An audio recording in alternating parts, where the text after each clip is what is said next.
job to find this. It's not your job to establish this team, it's their job. If they have the idea, let them do themselves this. And again, our next class, the third and the fourth, and so our class is like new management, it's our topic number 3.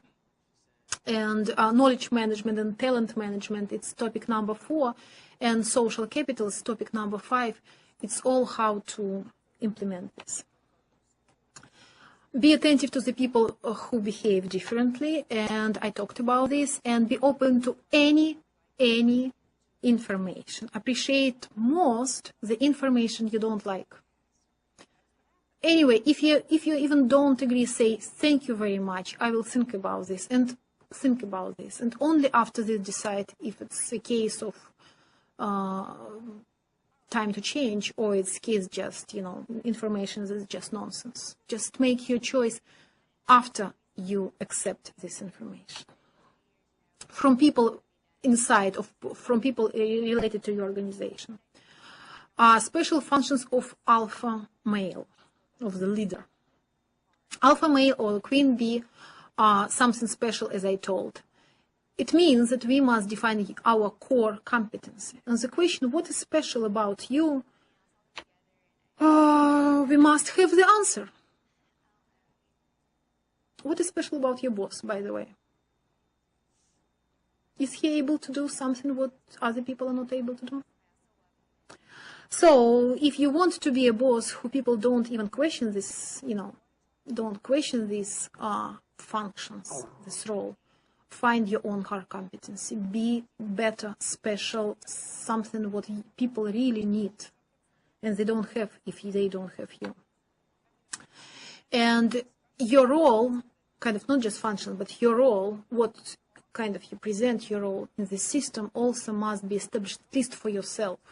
In politics, it's not what nature teaches us to do. Like, look at jackals. They're politicians. They kind of find who is strong, and they kind of try to, serve the right tiger. But they always will be jackals, and they always will serve tigers. So playing politics is being jackals. So find your own role. If you like this role, fine, it's your choice. But if you want to be a tiger, if you want to be a lion, if you want to be, maybe independent somebody who is not, like a leader and not a follower, but somebody independent, define for yourself, and people will learn, because you do send messages even if you don't want to send. They need to be tough in policies, not people. Gens are fulcrum, so it's kind of how nature, learn how to preserve what is important, how to forget about something what is not important. It's about gens. And what we can do in our organization, establish policies or simple rules. Again, it's policies. Establish simple rules that teach do's and don'ts and protect the system. And these rules, again, next class is about this. You can learn these rules from your experience, if then. So the experience of your organization shows that if you do this, then we have this outcome. And if you like this outcome, maybe this is exactly what we do always. If you don't like this outcome, maybe you should change it. It's one of our don'ts. The need to foster contacts. Again, we have kind of the policies which works from this and that situation, but when people create the groups, they might find new meaning of policies. It doesn't mean that we change policies again and again, but they might find some great idea or a recombination of policies. This is learning. So mix people together, mix groups together, and ask them how policies can be recombined to serve them best. And they tell you, again, people are smarter than we are. Pointing and pushing mechanism, how to teach people, how to, again, show them what is right, what is wrong. nature never specifies what to inherit. What I really like about this, what I love about this, it's 5 Rules of Evolutionary Management by Jim Hines. It's MIT, Massachusetts Institute of Technology. I found his publication. This is one of these rules. Nature doesn't say what to inherit. Nature specifies who to inherit from. So the idea is about role models. We spent maybe too much time for, for all these techniques, but if we point right role models, this is exactly what we do. So pointing the role model and pushing learners to learn. It's like, it's exactly, if you just remember this Mowgli movie, and it's exactly what, wolves do. They push their children to learn from somebody who is a great role model. So think about this. Think who is a role model, who might be a role model in your organization, and how to push learners. And knowledge management, number 4 topics, it's about this. It's about this. How to motivate role models to do their job of teaching other people, and how to establish this kind of exchanging experience.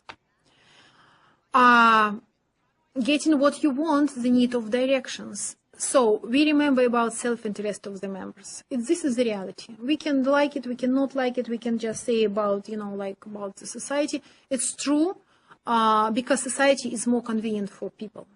And it's true because society is right. It's just great to live because we need it.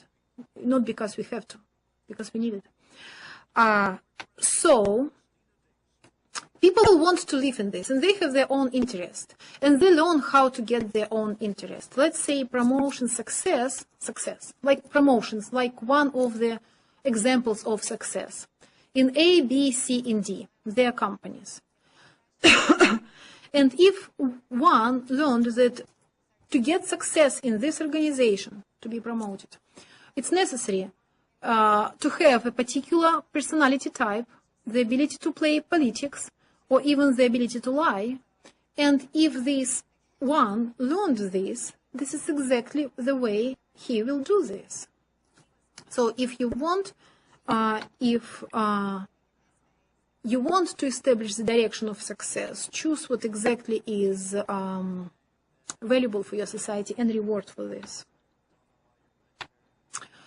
So this is references, and you can find the references I choose, but it's not all of them, and some links you can find directly in the slides. I just don't have space here, and please look at the web slides, and you will see references I used. There are tons of articles and books I used for this class, and it's still. For instance, here you see in interlibrary loan today I received one more book, which I didn't use in this publication, but I will read it and will use in this Competing on the Edge, Strategy as Structured Chaos. And so it's about chaos management, and what just raised my interest because the author is one of my favorite authors in management. It's Catherine Eisenhardt, who is the author of Simple Rules and the authors of Strategy and Decision Making, and so she's great. So I'm going to read this book as well. So my next presentation will be even better. So please use these references, think about this, and make yourself ready for success and in this reality. And again, we might be upset because we have the same cycle. We don't like this. We used to like kind of the predictable life of some kind of, especially if we live in small cities and isolated cities, we still have like very much protected life.